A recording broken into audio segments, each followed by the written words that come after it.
ఓం శాంతి. ఈరోజు ఎన్నో మతాలు, ఎన్నో ధర్మాలు ద్వాపర యుగం స్టార్టింగ్ నుంచి ధర్మాన్ని నిలబెట్టేందుకు ఎన్నో ప్రయత్నాలు చేస్తూ ఉన్నారు. ఎన్నో మార్గాలు చూపిస్తూ ఉన్నారు. ఎంతో వాళ్ళదైన శైలిలో ఎంతో చేస్తూ ఉన్నారు. కానీ ఈ సృష్టిపై పూర్తి వెలుగు రావాలి అంటే ఒక్క సూర్యోదయమే కదా. ఎన్నో దీపాలు పెట్టిండొచ్చు చీకట్లో, కానీ ఆ దీపాలైతే కొంతవరకు కాంతినివ్వడం సహజం. కానీ ఈ కలియుగం అనే అంధకారాన్ని తొలగించేది ఒక్క భగవంతుని యొక్క జ్ఞానకాంతి మాత్రమే. ఆ జ్ఞానకాంతిలోనే ప్రతి ఒక్క ఆత్మశాంతికి ఉదయం అవుతుంది. మన యొక్క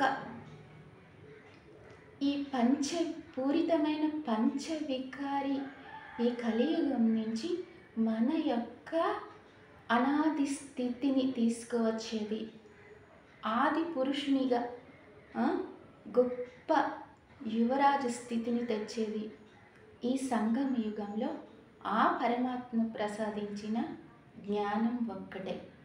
ప్రతి ఒక్కరూ ఈ కలియుగపు కోరల నుంచి విముక్తి పొందాలి అంటే బ్రహ్మకుమారి ఈశ్వరీయ విశ్వవిద్యాలయం యొక్క జ్ఞానం తప్పనిసరిగా పొందాల్సిందే. ఎందుకంటే మనం వేకువలోనే కదా జీవించాలనుకుంటాము. ఆ వేకువే ఈ యొక్క బ్రహ్మ తనువు ద్వారా ఆ పరమాత్మ ఈ జ్ఞానాన్ని వినిపిస్తూ ఉన్నారు. మనం యోగ్యులుగా దివ్య దేవతలుగా దివ్యత్వాన్ని పొందే మార్గం ఈ సంగమయుగం.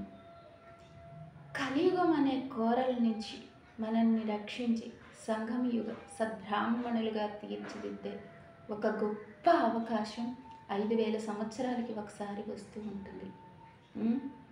ఆ వచ్చే అవకాశం ఇదే, ఈ టైమే. ఎందుకంటే మామూలు పుష్కరాలు అవి అంటేనే ఎంతో కోలాహలంగా వెళ్ళి స్నానాలు అవి చేస్తాం.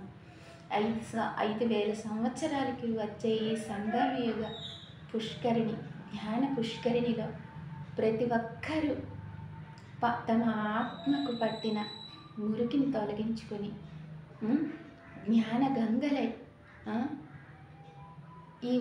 ఈ విశ్వాన్ని స్వర్గమయం చేసుకునే దివ్య దేవతలై ప్రతి ఒక్కరూ విలసిల్లాలని, అందుకే ప్రతి ఒక్కరూ ఈ ప్రజాపిత బ్రహ్మకుమారి ఈశ్వరీయ విశ్వవిద్యాలయంలో జ్ఞానాన్ని పొందాలని కోరుకుంటూ పీకే జయలక్ష్మి.